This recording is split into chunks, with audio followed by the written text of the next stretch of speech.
All right. Hello, everyone. Good morning. Excited to have you all with us today.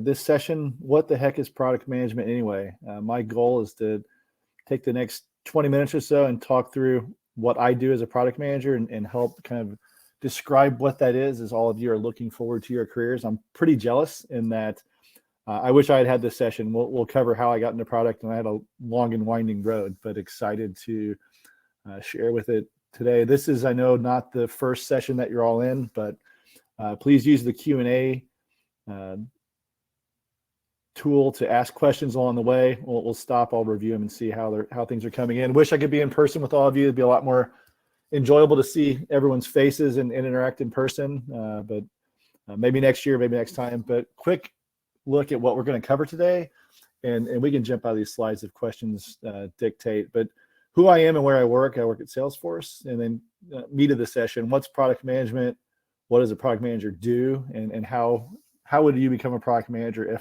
if I don't bore you too much and this sounds interesting to you as a field that you'd like to get into.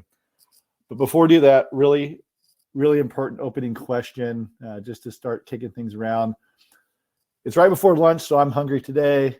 Thanksgiving's next week. What's everybody's favorite Thanksgiving side dish? Use the chat, no poll here. Just use a chat, type in what you think. In my opinion, if you're not going with green bean casserole, your answer is wrong. I know it's a weird food.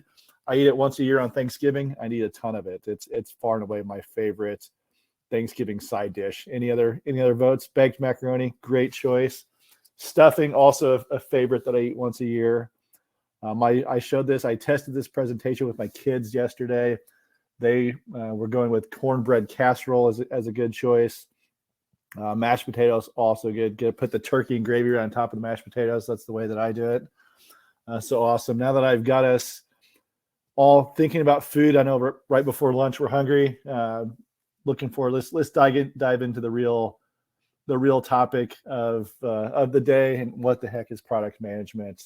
So again, excited to chat with you. My name's Andy Falkenstein. I'm a senior director of product management at Salesforce.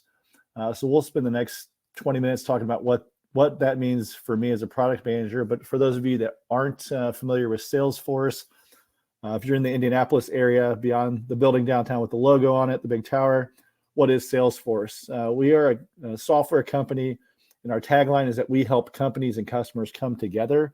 What does that mean? Our direct customers are helping us engage with you and me, with the people that they work with. So we help bring marketing, sales teams, and service teams together, and giving them one platform that they can use, and a set of applications to drive those interactions with their customers. So it could be calling in, talking to a support agent.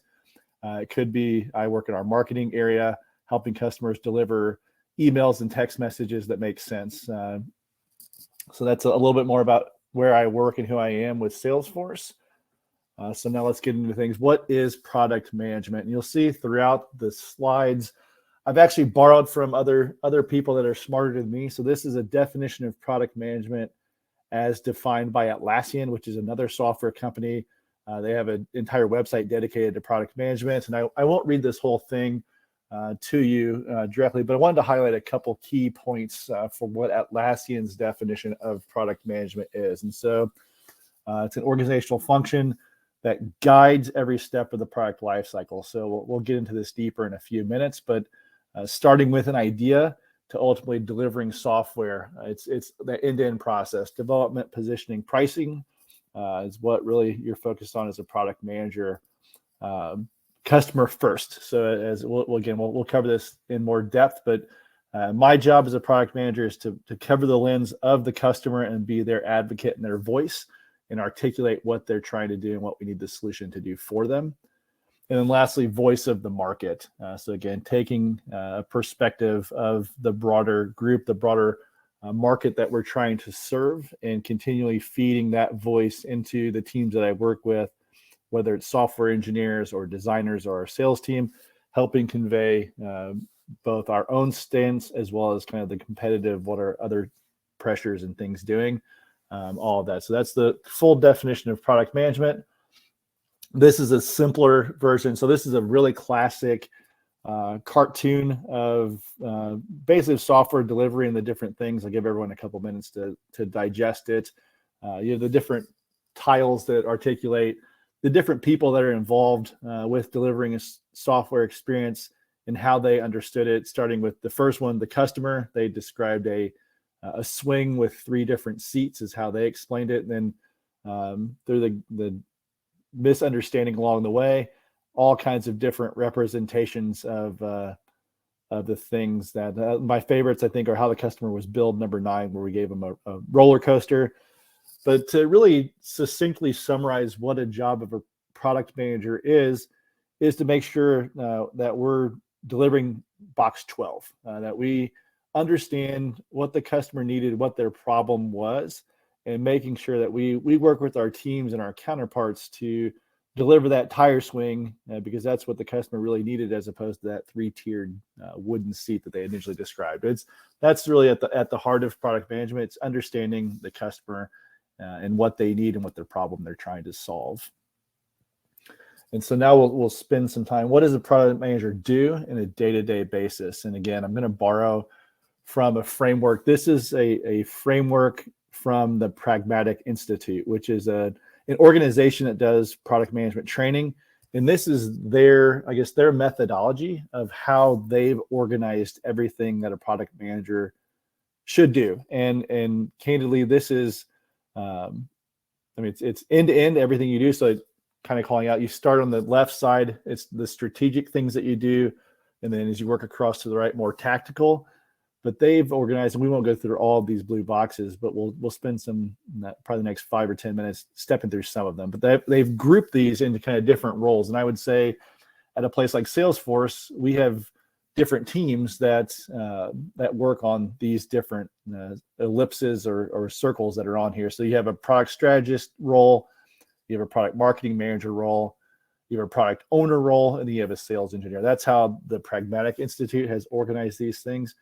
As a director, I spend most of my time on a product strategist role, and I have a team that focuses more on kind of that product owner type situation. We'll step through these in more depth, but I would say as you are all getting into this as a potential career path, the product owner one is where you would start out and then move through. But what do these boxes mean, and what do these roles represent? So we'll start with the product strategist, and what are we looking at here? And everything starts with the market problem.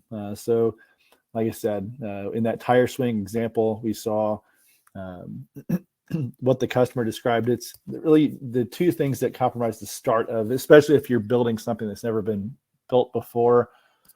What's the problem that you're trying to solve? So talking to customers and deeply understand the problems that they have with their business or with their operations, and how you're going to resolve that. But a keen understanding of the problem is the foundation that everything else is built upon.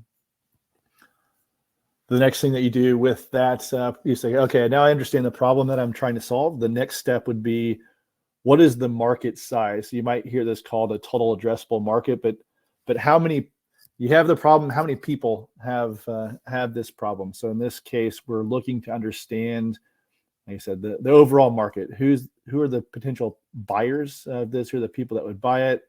How much would they pay? Are there competitors? Who else is already trying to solve this problem? In many cases, especially, so I've worked at startups and early stage companies, and now at Salesforce, which is a multinational, humongous corporation.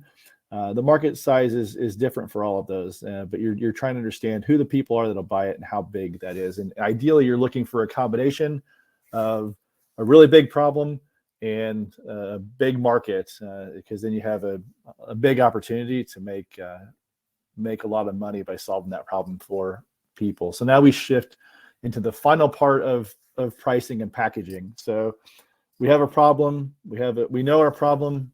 We know our audience of people who want to buy it.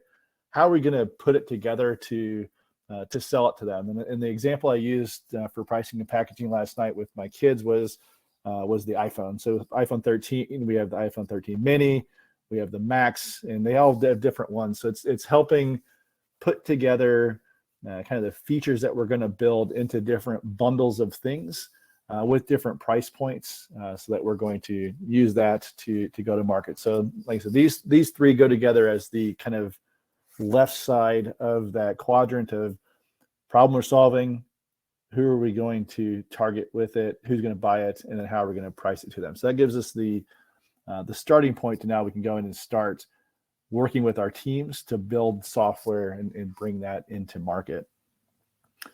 So now we're shifting over into the next bucket of the product owner. And with the product owner area of product management, this is where you're really focused on building software, in my case, and getting something into people's hands. And so that all starts with requirements. And so with requirements, I'm trying to start to break down that problem into the different features and things that the software needs to do. And so I'm sure all of you use, my children all use Canvas. I'm sure you're using Canvas or Blackboard or something like that in your day-to-day school. So as we're getting into requirements, we're starting to articulate things like user needs to be able to log into it from any browser. User needs to be able to view their courses, view their schedule, view their grades. Those are examples of requirements. You're really starting to describe the things that you want it to do at a high level, and these requirements feed into the rest of the process where we'll start to work with our other counterparts within the organization to start to convert that into a solution. But the requirements is starting to break down the problem into the things you need to do to solve that problem. The next aspect of the product owner is design. So I'm not the one personally doing the designs, but I'm working closely with my UX or user experience counterparts to start to work through those requirements. And we'll do a couple other things. We'll start to group them and talk about personas. And the personas are the people that you're looking at that will use the software or the system. So sticking with that Canvas example, we have students, we have teachers, we have parents, we have school administrators. We have all these different personas that are going to use the system. And so we start to look at the problem through those different lenses and how, what are the things that are important to each of those people and what would they want to get out of the solution. So further breaking down the problem and then starting to incorporate that into designs. And so that could be initially sketches on paper. It could be prototyping where we start to build some very rough basic concepts, but we're starting to take those requirements of the things that it needs to do and convert them into screens or visual elements. And then as a product owner, you're working with development. And so this is working with the engineering team, the people that are a lot smarter than me, of how do we start to take those designs that we've built with our design team and our requirements, and now we start to translate that into software. So they start writing the code and the database and data structures to start to store and organize that data and bring that into the software that we all interact with on a day-to-day basis. And one of the things that you'll do with the development team is, as you're working through your requirements, you'll use things what we call acceptance criteria. So as a team, we'll talk through, I'll keep using the view my grades example. So I want to view my grades, and we'll start going through and further refining what that means. And then what do we ultimately as a group say, okay, we're done when we reach this point. And so maybe for viewing my grades, I want to be able to see all of the testing quizzes that went together to make the overall grade, see how many days are left in the grading period, things like that. As a team, we'll start to further refine what that means. But at the end of the day, your partners in building the product as a product owner are largely the design and development team. You work closely with them to further refine that idea and the solution that you're trying to build. Next, we're now shifting over to that product marketing manager position. And I would say this product marketing manager is now, you're starting to think about, and all of this collectively is what you would do as a product manager. Maybe there's different roles you get into, but a product marketing manager, you're focused on working with the sales team or getting the product sold. So one of the ways that I've seen, so as you get into your career, you might see product, like I said, this is all product management. You might see a product owner job listing or a product marketing job listing. The product marketer's job is to get the product off the shelf. So it's been built. How do we get that off the shelf? And so with positioning, we're starting to work as a marketing and with our marketing team to articulate and describe how our product solves the problem. So in this case, with the Dilbert cartoon, they've built headphones, and the marketing guy is saying, hey, these headphones are going to cure brain tumors and raise your IQ. And they might be a little bit extreme or facetious of that example, but it's those types of things. What are the value statements that the product's going to do to solve those problems, and working with the marketing team to develop that positioning for the product. And then as a product marketing manager, you're also working with training and enablement. So you're working as a teacher essentially, and helping explain to the sales team what the product does and the value that it provides, so that they can go out and, as they're talking to prospects or selling into existing customers, what it does, so they have a good understanding of the value that it's providing and can translate that through their process. And then lastly, I took the sales engineer and converted it a bit myself, and I called it sales and service. But you're also, as a product manager, working with teams to sell and serve. So beyond training the sales team, you do a lot of presentations and demonstrations. So being able to go out to customers and prospects. A lot of times this is fun. Pre-COVID times, this would be travel and going into a customer's office and sitting with them and explaining what it does and how it's going to help their particular business based off of the problem the sales team has identified. And then lastly, customer success and support. So on the flip side, now we've sold it. People have questions or even issues with the software that they've bought, working closely with the success and support teams so that they can get resolution to issues that come in. Could be helping funnel those into the engineering team to have a look, or using your own product expertise and getting those questions answered. But we'll close. The product sits at the center of everything, and so we're using all of these skills. And so now, last bit before we open up for questions. Maybe this sounds a little bit interesting. You at least got into the session. What skills do you need to become one? And again, this is where I'm really jealous of all of you, because I didn't know what product management was until I was many years into my career. So like I said, my path was winding, much to say the least. So I got my degree from DePaul University in computer science, and I spent the first 5 or so years in my career as a software developer. So building software as a part of a couple of organizations, largely in a marketing capacity, but building the software. So I was one of the tech guys. One of the questions I've got from other people I've had as interns along the way is, do you have to be technical to be a product manager? And the answer is no. Like I said, your ultimate goal as a product manager is to understand why you're building something and the value and the what, but it's not the how. That's a developer's job. So you don't have to be technical. It helps. You can get into some deeper discussions, but it's not required to be technical to be a product manager. So I started as that, but I knew I didn't want to be a software engineer forever. And so I shifted over to professional services, and I basically worked with our customers in a couple different companies to implement the software or build customization. So I took the technical skill set and applied it to more of a customer-facing role. As part of that journey, I also went to IUPUI and got my MBA at night.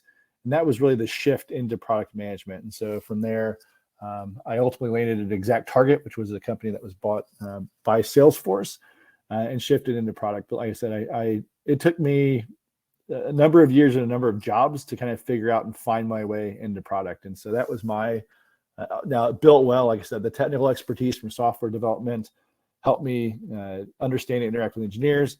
Working in professional services, I built up a lot of my customer facing and presentation and speaking skills. So it all built together really well, but it was not like, hey, I want to be a product manager, because that is a cool and fun thing to do. And these are the things that Salesforce has put together for our product owner roles of skills that we say these are things that make a great product owner. And so I'll just quickly highlight a few of these. So this first one, to me, this is all about communication and skills with that, and being able to tell stories and show excitement, to be able to have a vision of where you're trying to go with the product and explain the customer pain. Again, all of it starts with the why. That is your key focus as a product manager, explaining why you're doing something. Again, being able to demonstrate the value of the product, and then be an expert, again, on your user, on the customer, on the market opportunities, and the people you're competing with. This is a key focus is evangelization and communication.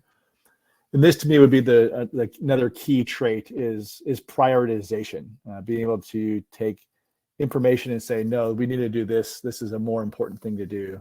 So we didn't talk about backlog, but part of your role as a product manager is have a backlog of things that the team is ready to work on, and you're being able to continually say, row 2 is more important than row 1, so we're going to shift it up.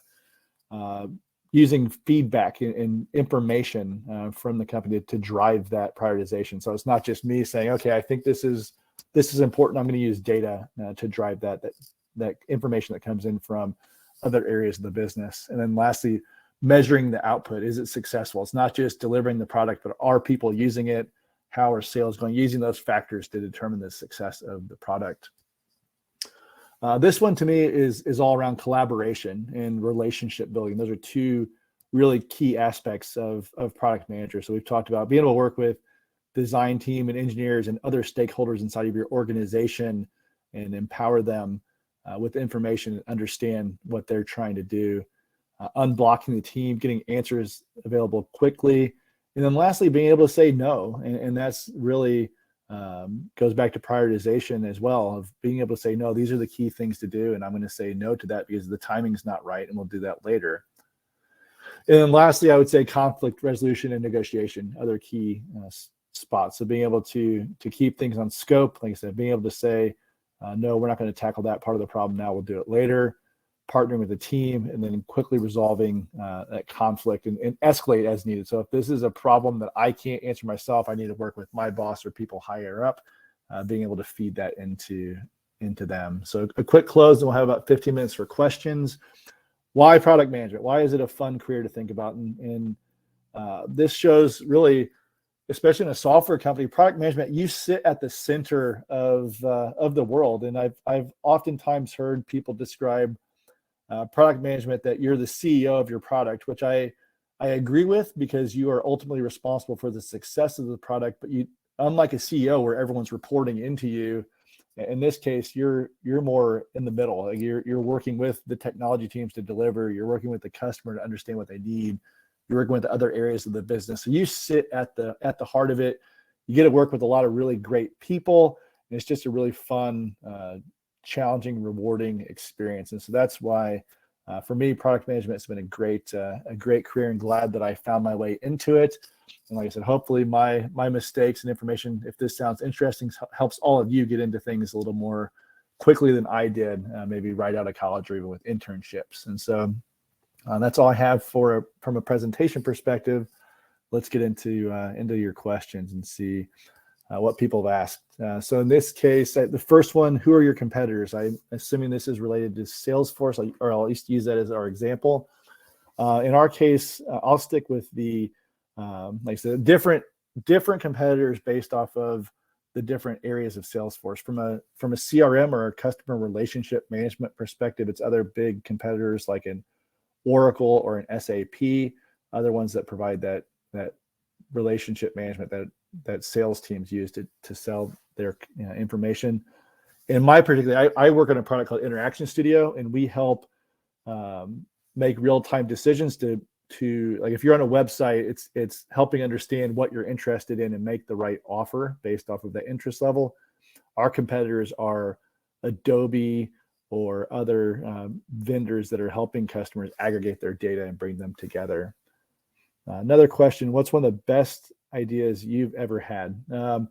I will laugh. I kick myself. Not a unique idea, but one of the companies I worked with in the past, we built video content for customers. So we had a team of people that went out and recorded videos for companies, and we built software that helped support that process. And it did two things.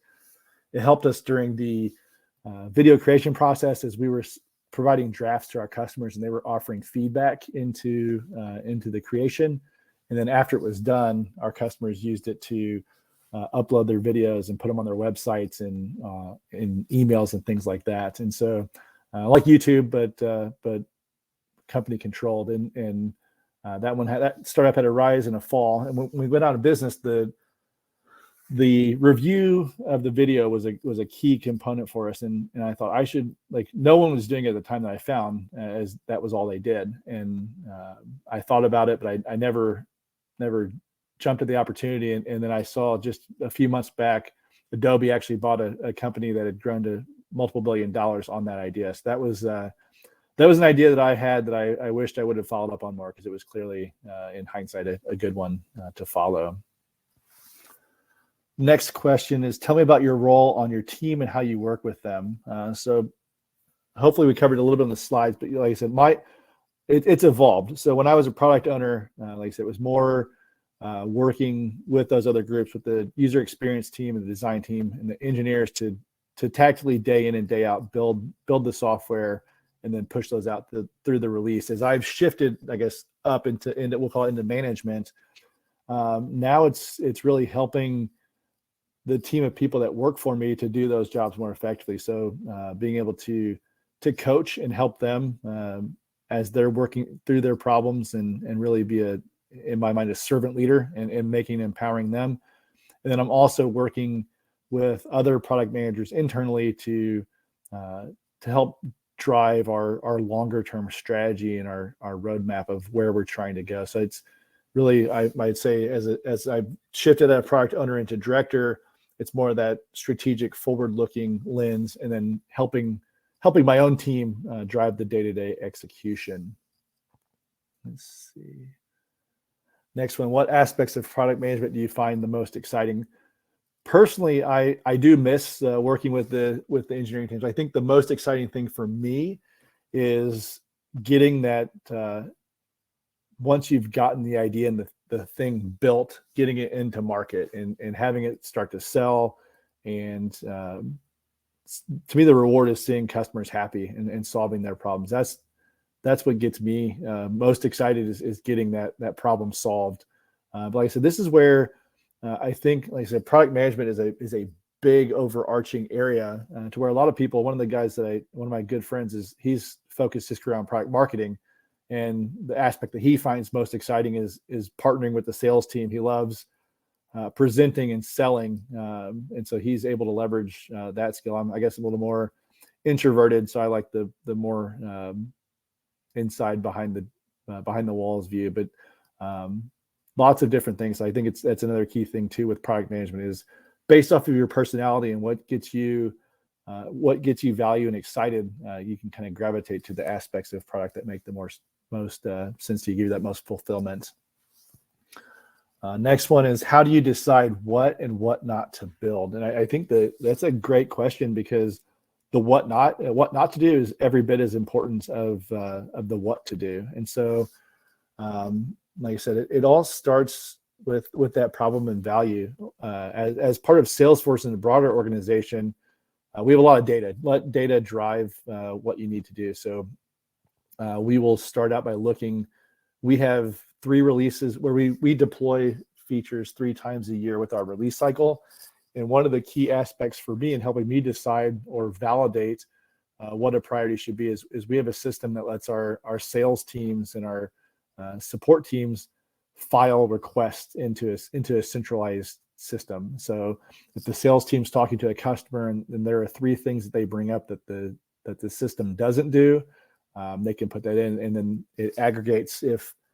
If Tori and I both submit the same idea, it'll bring those 2 together. So it gives me a list of, here's all the things that have been requested, the number of people that have requested them, and ultimately how much revenue, how much money is tied to that. And so that's one good area. So I would say deciding what to build is a combination of things. You have your internal data, what can drive sales. It's also looking at our competitors and understanding what they do, and are there gaps or things that they have that we don't do, or how do we continue to separate ourselves from that? And then I would say there's also an aspect of being forward-looking and kind of where is the overall market going as a whole, and making sure we're moving towards that. So I'd say it's a combination of customer feedback, competitive intelligence, and then also kind of forward-looking. Ultimately, I would say as a product manager, your job is you're making bets, and you're saying, I think this is the bet, this is where we need to go, and we're going to invest in building software against that bet. And so that's the combination of all of those. factors together that help me decide what to do. Scrolling back up, next one. What challenges have you faced when working remotely, and how have you overcome them? That one for me has been hard, because I think also one of the things I love most, and I've actually just did a review where it's like people give you feedback, and relationship building is a key aspect for me, and that's much harder to do virtually versus in person. It's a lot harder to have the hallway or water cooler. I can't be grabbing a cup of coffee in the kitchen and chat with people.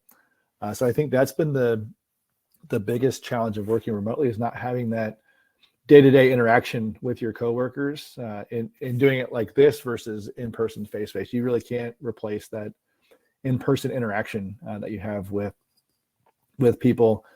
The strategies I've used to overcome them is I've actually scheduled kind of virtual coffee with people just to catch up, and we'll end up talking about work, but making sure we're bringing that human element in a virtual setting. It's not perfect, but it's a decent replacement. Next question is, what steps do you take if your product is failing? Do you just scrap it or move on, or stick with it? I think the key with that question is understanding the root cause of why it's failing. Did we misunderstand the problem up front? And if we did we build the wrong thing? We solved the wrong problem for somebody. We thought they needed a tire swing, but they really needed a swing set. Tire swings made for one person. They needed a swing set that could help 3 people swing. So I guess there's a couple different things you can do, and you'll see this as a startup company. Oftentimes, the first problem that you thought you were solving won't be what you ultimately leads you to success. You'll pivot a couple different times and continue to adjust and grow. For those of you if you're familiar with ExactTarget, you're young enough. It's been a few years since we got acquired, but ExactTarget was acquired by Salesforce, and the very first product they built was an email platform that helped dry cleaners promote their business. And so they eventually took that first idea and expanded it to grow to really the worldwide leader in email marketing. So I think if the product's failing, the first thing you need to try to do is understand why. Talk to your customers, understand why it's not meeting their needs, and then you decide, can you adjust what's there to focus on a new problem? And I would say if you ultimately decide there's not product market fit, which means we're not able to sell it or it's not working, you might decide to scrap it. But I think first you would, like I said, try to understand why, and then pivot accordingly if it made sense. I would guess if you did your job right up front, hopefully you weren't that far off on your initial bet. What is one of your favorite projects that you've worked on? I've been fortunate. I've worked on a lot of good ones. I think the one that popped into mind first would be when I was with ExactTargets. I led the launch of what we called our Hub Exchange, and so the App Store, like you guys use on your cell phones to go find applications and apps to install. That was our version of our App Store. So our partners bring their applications into our marketing hub, is what we called our platform. And so it was a combination of different things. And I think this is why I liked it the most, because again, I found sitting in the center and working with people is what gives me a lot of joy. And so I worked with our partner team and helped identify and find these are the partners or other software companies that make sense to attract and talk to, because they're going to bring additional value. That's going back to the last question. That it might not be that you want to solve the problem yourself and build a solution. You might find a partner and say, hey, this other company has solved this problem. How can we work together to bring our systems together in a way that takes the strength of each side and puts them together in a more meaningful way that helps our shared customers even more so. So it was working with the partner team on finding the right mix of people. It was working with our own software team to build the marketplace that people went and found and installed applications into our system. And then lastly, working with our marketing team to launch it. We did a Shark Week like launch where we had different events all over the country that week to help promote it in different cities alongside of our partners. And so that was it was about a year's worth of investment to go from, hey, we're going to do this idea to launching it. And like I said, I think the reason I liked it the most is that it's It was a super challenging thing to do, but it was rewarding because it was working with a core group of people that were all on the same mission and the same journey, fighting the same battle together, and it paid off at the end with that launch, and a lot of fun there. I think we have, this will be the last one. So we're running out of time, but are there different jobs within the product management realm? And absolutely yes. Like I said, if we take that pragmatic spectrum, like I said, you'll see product owner listing, which is ones that are working with the development teams to build the software. You might see product marketing. Again, those are more focused on selling and working with marketing teams on the value. You might see one called a Scrum Master, which is more kind of a project management coordinator. That one might be engineering. Yeah, product is I think that's, if you go look at different companies, like go look at career listings on Salesforce versus other, you'll see it's products listed very differently. And so it's, like I said, that framework from pragmatic, that's kind of everything that a product manager should do, or as a product management team, you should do.